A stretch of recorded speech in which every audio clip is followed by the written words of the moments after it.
Yes, indeed, folks, you listen to Blue Please here on CynicalBrit.com. So just to confirm, yes, there is a show on Friday as well. So this is the show rescheduled from last Friday that didn't happen. And, oh god, I must apologise for that. I should probably also let you know, I don't know if this will affect the show, it probably won't, but just to be sure, I am going in for surgery on the 1st of November, and that is to fix this problem that a lot of you might be aware of, and if you've listened to the live shows, and especially Shoutcraft, when we're doing the big 3-4 hour shows for that, and it's actually happening right now, is that I've got this problem with the inside of my nose. The membrane is overly active in there, and it causes problems with breathing through the nose, and it also causes a nasty foam buildup in the back of my throat, which is starting to happen right now, which is kind of lousy. So if I go nasal all of a sudden, that's why I'm having an operation to have that bit completely taken out of my nose, which should alleviate a lot of speaking problems, hopefully make all of the commentary sound better and things like that. But the side effect of that is that I might have to sort of have my nose packed for about a week because I will otherwise bleed to death. Yeah. Apparently you can start having nosebleeds and they won't stop and you will die. So, yeah, getting that resolved on the 1st, which will be on a Monday, I think. So, I might be okay by the Friday, but I don't know. Whatever the case is, it will definitely disrupt making videos, because I will be definitely in hospital overnight, so I won't be doing any videos Monday, any videos Tuesday, and maybe not Wednesday or Thursday either. It really, really depends. We shall see. Anyway, whatever the case, let us get on with it. Going for the mailbox, and then what we're going to do is, we're going to go for a little field trip. We're going to go to the forums. I'm going to see if I can find some incredibly stupid things to talk about. Shouldn't be too hard. Okay. Have I played anything on the live service? No, because I don't care. Why would I play the live service, for God's sake? What is there to do? You know what really bothers me? The fact that people got all hyped up about this 4.0.1 content patch. Oh, there's all this new stuff! And there's nothing to do with it. Congratulations, I've got new talents! But there are no new raids to use them in. There are no new battlegrounds to use them in. There are no new arena seasons to use them in. There is no new gear to acquire. There is nothing new. The new talents. It's like being given a sandbox for about a month and a half and said, oh, it's all brand new and shiny, but it's not really. It's the same old sandbox you're being given every single time. They just change the colour of the bucket and spade. Come on.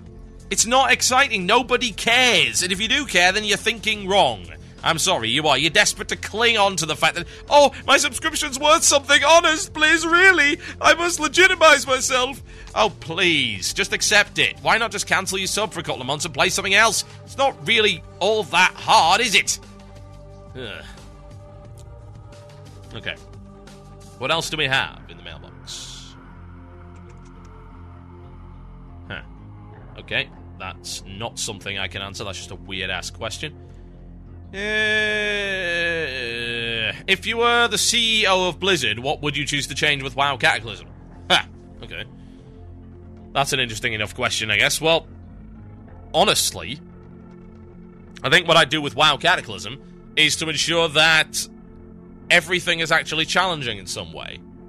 Because if it's not, there's no point in playing it. I think we've covered this about a million times before, and my standpoint on that is still this. It has to be challenging, otherwise there's no frickin' fun. So that would involve rebuffing the normals and the heroics to a level where it actually matters. Some of them are still okay, but a lot of the others really aren't. Sort those out, and of course ensure that, oh yeah, I would add multiple tiers of difficulty, and not just easy and hard, which is what's in it right now. Normal and heroic is not good enough. There needs to be more. At least 3, arguably 4. If we think about games like DDO, they have 5. 5 is probably overkill, honestly, but yeah, there are 5 difficulty levels for the dungeons. Not all of them have them, but most have at least 4, and that's the main thing. It allows you to balance the experience based on who's playing, and it also allows people to have choice. So, yeah, that would be my priority in providing content for everyone of appropriate difficulty and with appropriate rewards. I have no problem with people not playing well as long as they don't affect me. So if they're not playing well and they have the easy mode that gives them the easy gear, and that's all they want, then okay, not a problem. But if they then come into a level higher and they complain it's too hard, then that is not my problem. And that is not something that should be influencing the development of the game in any way. You know, they shouldn't be nerfing content on that basis. But if they give them a special idiot mode, then cool. As long as I don't have to go in it. You know, right now, the idiot mode, you have to go in order to unlock the not-so-idiot mode, as we saw with ICC.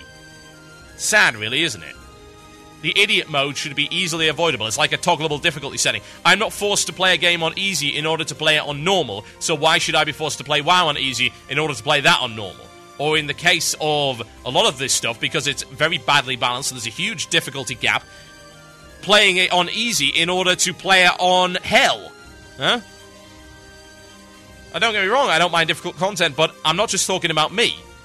There are 12 million people, and a lot of them will not be willing, or simply will be unable to make that massive leap. And actually, that is Blizzard's responsibility to ensure that is happening.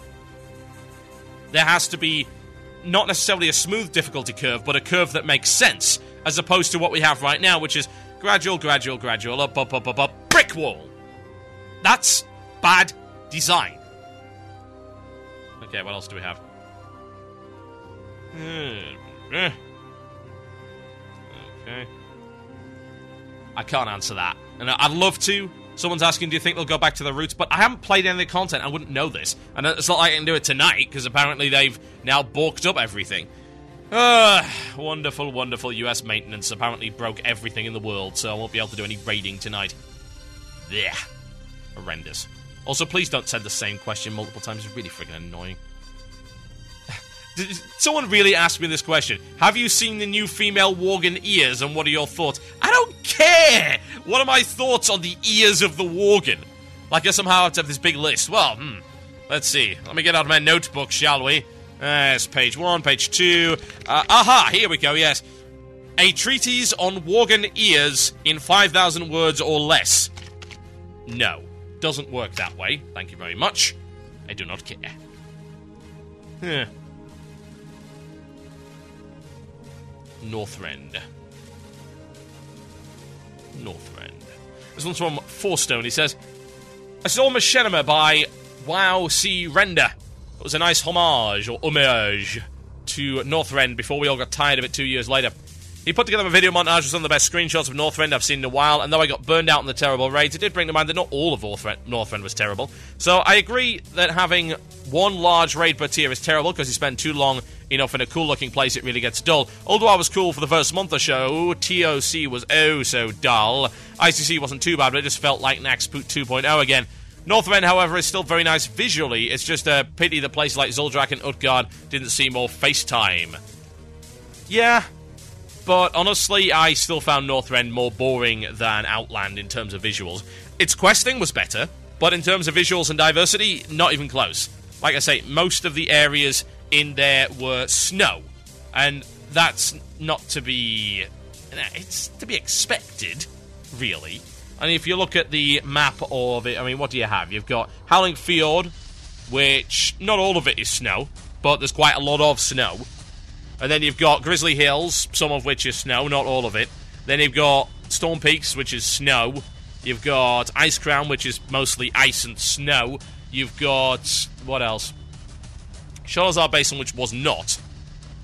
You've got Borean Tundra, which is mostly snow. You've got Dragon Blight, most of which was snow and or snowy desert. I wasn't enthused by most of that, I must say. And then you had Crystal Pine, which actually had nothing in it at all.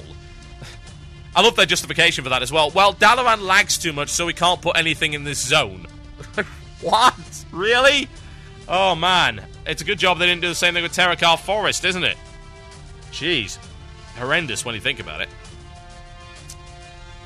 But, yeah, I would agree that it wasn't all bad, but honestly, you can't beat the diversity of Outlands in terms of visuals, can you? You're looking at an area that had Hellfire, it had Zangarmarsh, it had Nagrand, it had Blade's Edge, it had Shadowmoon Valley, it had the Nexus, and it had Terakar Forest, and all of those were totally different.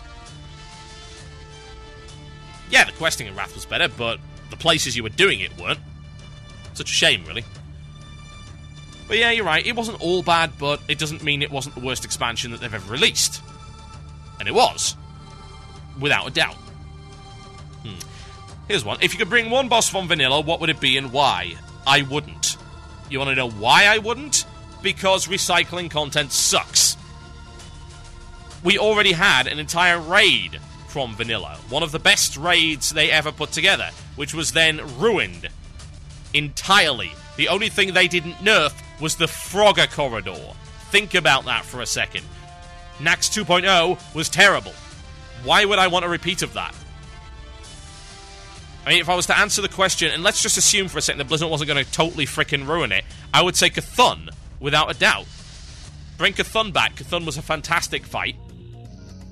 But, honestly, I wouldn't bring any of these things back because I know exactly what Blizzard would do. They would just absolutely frickin' ruin it and tarnish the amazing memories that a lot of us had of that content. And we didn't have it because of nostalgia. We had it because the stuff in Tier 2.5 and Tier 3 was actually genuinely good. That was the point when Blizzard were really getting the hang of raid design, and they actually put out some really good stuff. I mean, half of BWL was good as well, but half of it was also terrible. Once you got to AQ, you had some amazing stuff, and then AQ20 was really good, AQ40 was really good, and Naxxramas was absolutely fantastic. There's no real doubt about that, because it's just the case. It was amazing. But yeah, there's your answer. Hello, Mr. Biscuit. Do you think that Blizzard was lazy by not making a proper city for the trolls because there isn't a bank or AH and, of course, the gnomes? No, because too many cities is bad. Have you seen Dalaran? No, that's the wrong one. Have you seen Darnassus? Dalaran has the opposite problem. Dalaran was a case where it was the only city worth going to. The problem with Darnassus is there's no reason to go there. And you have a similar problem with Thunderbluff. You don't want another city, because then it makes the other cities even less populous. It's nice to have an option that you know won't be crowded. Right? Because you've got stuff like Ironforge and Stormwind. They're fairly populous. Generally because they are major travel hubs for the rest of the continent. So it's not really all that surprising. You've got the Undercity in Orgrimmar. I mean, the Undercity even more so, honestly. Because as you're well aware, they're on different continents. So, yes, those cities really do matter, because that's a major travel hub for the entirety of, what is it, the Eastern Kingdoms? Can't even bloody remember, I assume so. So, it's good to have that, and then it's good to have a third option if you can't be arsed with the lag. So, if you can't be arsed hanging around people, I can go to Thunderbluff and use the AH there if I don't want to be pestered, or if I don't want to get lag or whatever, and I could also go to Darnassus if I wanted to avoid that as well. Do you want another city? Do you want Gnomeregan, and do you want the Echo Isles as a full city? Because if you do, then I think you are not thinking straight. Honestly. Really. I couldn't honestly think of why you would bother. Think about it for a second. It's a terrible idea. Absolutely bloody atrocious. Oh dear. Right, we'll do one more of these, we'll go into that, and then we're going to go have a look on the forums and see if we can find anything to get angry about. That shouldn't be a problem. Do you know what the cognizance of time for Cataclysm is? There was a very brief announcement, it would be War of the Ancients. However, we don't know an awful lot about that right now, and it's definitely not in a launch, that I can guarantee. My name's been Total Biscuit, and still is, in fact, and you listen to Blue Please here on CynicalBrit.com. We're going to go back after the break, have a look at the forums, see if we can find something unpleasant. I don't think we should have too much of a problem with that, honestly. The name of this track, ladies and gentlemen, is The Perdition Haze. It's by Disharmonia Mundi. I'll be right back after this. Enjoy.